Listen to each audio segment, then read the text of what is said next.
Bonjour tout le monde, good afternoon. So la première question, the first question will go to Carl Duggan. Merci, thank you. Hi, Minister, can you hear me?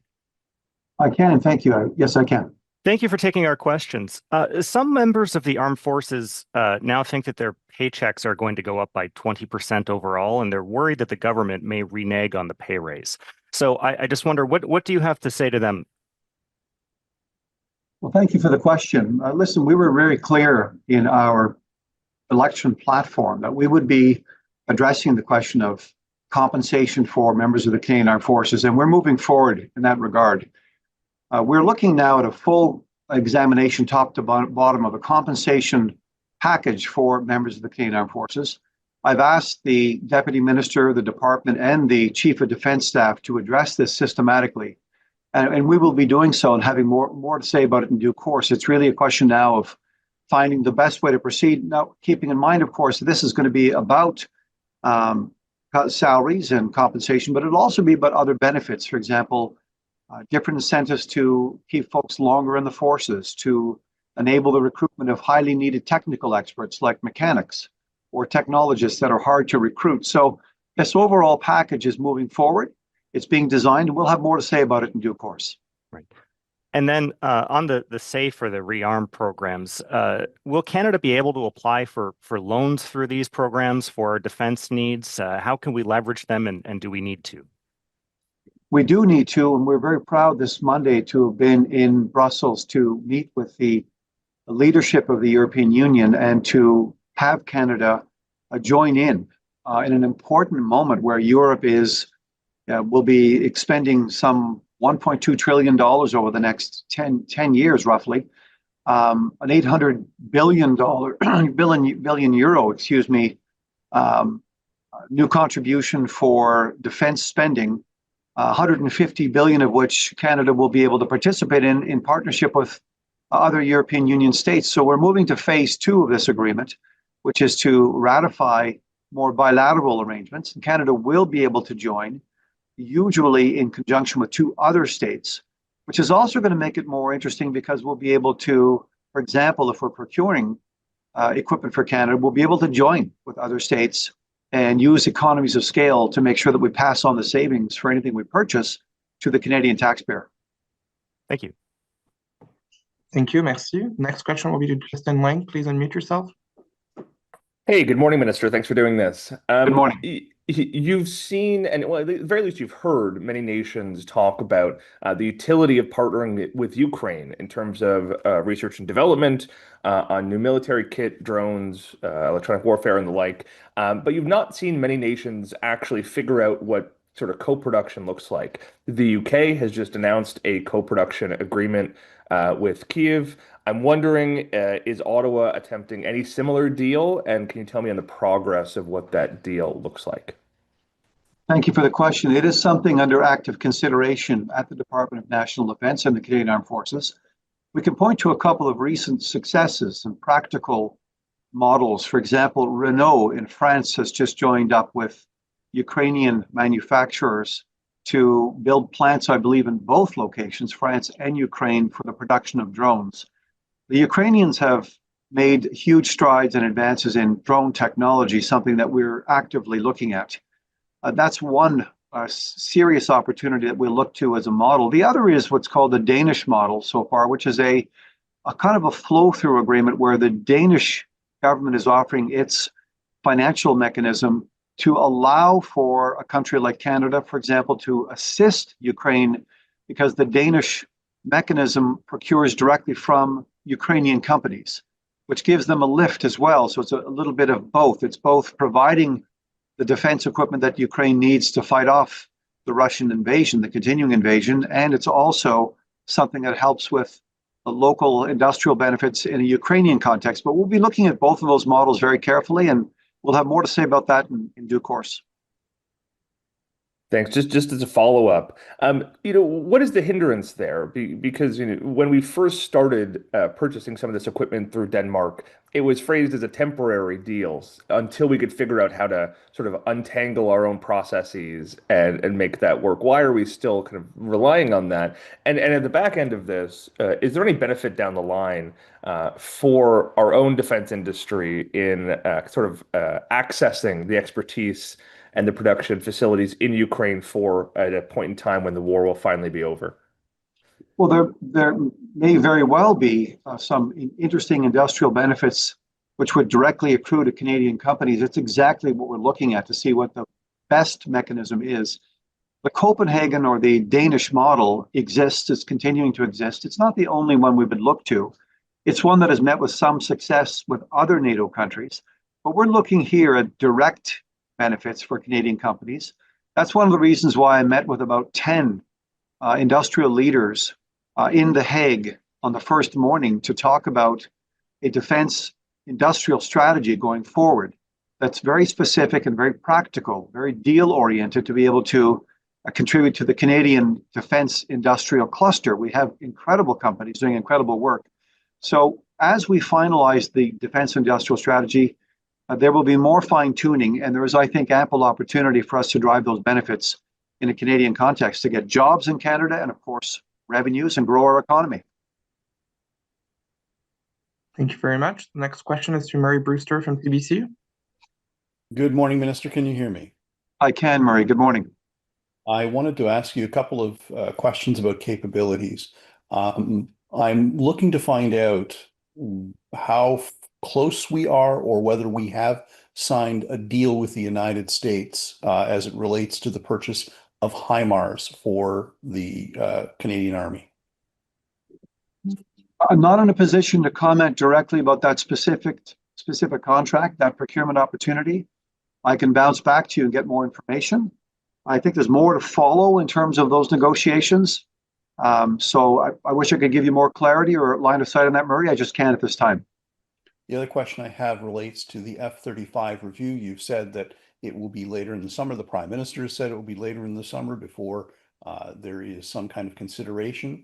But I'm curious as to the terms of reference. Precisely what is it that the Canadian Air Force is being asked to review? Are they being asked to review whether it is possible to run 2 fleets of fighter jets? Is it possible that there all of the military considerations in terms of infrastructure, like precisely what are the terms of reference for that review and why is it taking so long? We've given the department a wide girth here, Murray. We've allowed them to look at this objectively. It really is something that we've not weighed into too directly. We feel that it's frankly, it's all of that and likely more.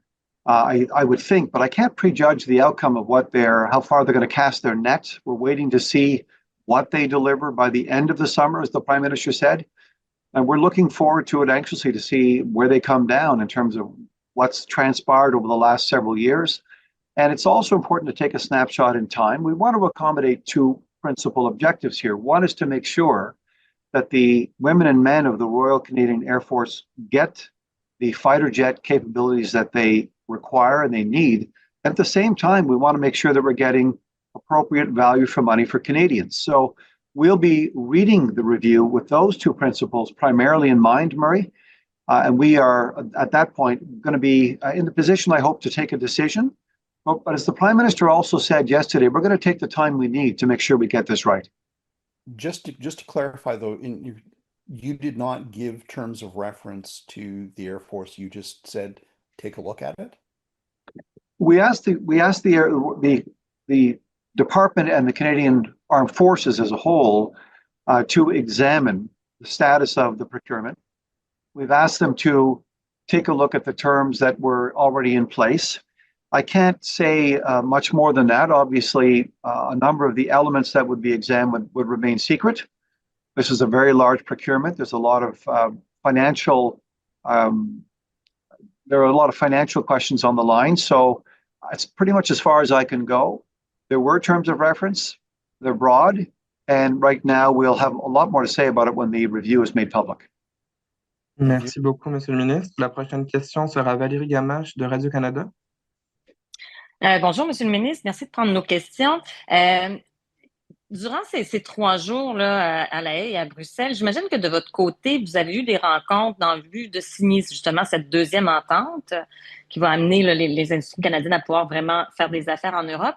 Qu'est-ce qui ressort de ces rencontres-là? Est-ce qu'il y a des endroits où vous voyez qu'il faudra négocier un peu plus fort? Est-ce qu'il y a des voies de passage où vous dites, bon, ben, cette industrie-là serait vraiment la première à être capable de signer une entente? Ou est-ce que vous pouvez nous parler finalement de ces rencontres-là? Moi, je pense que la première observation que je voudrais faire, c'est la façon dont le Canada a été reçu par l'Union européenne. Très bien reçu, c'était bien vu, c'était d'une façon très positive pour l'Union parce qu'un joueur principal en Amérique du Nord se joint à un système d'achat d'équipements militaires, etc. Donc, première observation, que c'était très bien reçu des deux côtés. Deuxièmement, qu'il y a énormément d'opportunités pour le Canada pour participer dans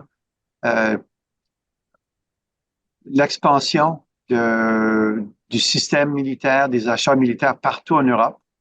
J'ai eu des discussions, peut-être troisièmement, très particulières, très précises avec plusieurs ministres de la Défense au niveau des besoins immédiats, où le Canada pourrait aider, où le Canada pourrait jouer un rôle, où le Canada et ses compagnies pourraient être partenaires dans des compagnies des deux côtés de la mer, si on peut le dire comme ça. Donc, moi, je pense que l'observation principale, c'est bien reçu et deuxièmement, extrêmement bien, au niveau du timing, extrêmement bien vu, beaucoup d'opportunités et beaucoup d'intérêt dans plusieurs domaines, intelligence artificielle, quantum physics, dans le domaine du renseignement, dans le domaine de la technologie aéronautique, beaucoup. Donc, on fait le suivi immédiatement pour voir où on peut coopérer de façon plus approfondie. Et est-ce qu'à un moment donné, il y a été re-question du dôme d'or avec la délégation américaine à La Haye? Non, on n'a pas eu le temps ou l'opportunité de discuter d'une façon plus profonde avec les Américains. J'ai eu la chance de parler avec le secrétaire Hegseth, qui a clairement expliqué la position américaine devant nous, les ministres de la Défense des 32 pays. Et puis, ça a été clarifié, je pense, pour plusieurs d'entre nous. Il a bien expliqué les pressions dont il fait face aux États-Unis. Et puis, le fait que les partenaires, tous les membres de l'OTAN ont décidé d'aller de l'avant avec un 5% d'ici 2035. Je pense que ça a beaucoup aidé avec les relations entre les 31 membres et les États-Unis, donc les 32 ensemble. Et je pense que aussi, ça a été bien expliqué par le président Trump en sortant qu'il a vu ça comme de façon très positive. Et on va de l'avant maintenant comme 32 partenaires.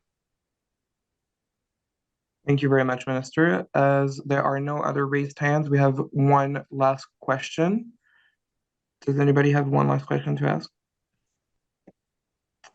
Benas from AFP, Agence France Presse. Merci. Good morning, Minister. You spent a couple of days in Latvia. Just wondering if you have any updates surrounding Canada's military presence in the Baltic states and perhaps a change in posture. And in general, how do you assess the security situation there at the moment? Thank you. Thank you. After the day's meetings and briefings, I assess the situation is serious. Obviously, the Baltic states as a whole are very concerned about what's happening inside Ukraine. They have, of course, a front row seat to what is going on there. I would say this, I spent a good part of the day at Camp Ādaži today meeting with hundreds of the 2,000 Canadian soldiers who are on site here. And I must say, I'm struck by the incredible professionalism of our Canadian forces, the sophistication of the operation at the camp. It was also a wonderful time for me because I was here to oversee or to participate in a change in command, one Canadian taking over from yet another Canadian in a 14-country multinational force. And it's become very clear to me, and I think it's become clear to our government and clear to our Canadian Armed Forces, that Canada has a very, very strong leadership role to play in situations like this, where it is a multinational approach to this kind of crisis. Certainly being called upon to continue. Canada remains very committed, of course, to the Ukrainian situation, as we've made public many times. So it's my responsibility now to go back and deal with my cabinet colleagues and the government as a whole to talk about the next iteration going forward. There was one question on F-35, but that was mainly because what kind of review the Air Force will be doing, but he was very non-committal, but I've highlighted those portions. You will see that in the order. That's great. Thank you. Sorry, who's? Otherwise boring, yeah? I mean, there is some interesting. Excuse me, can you identify yourself, please?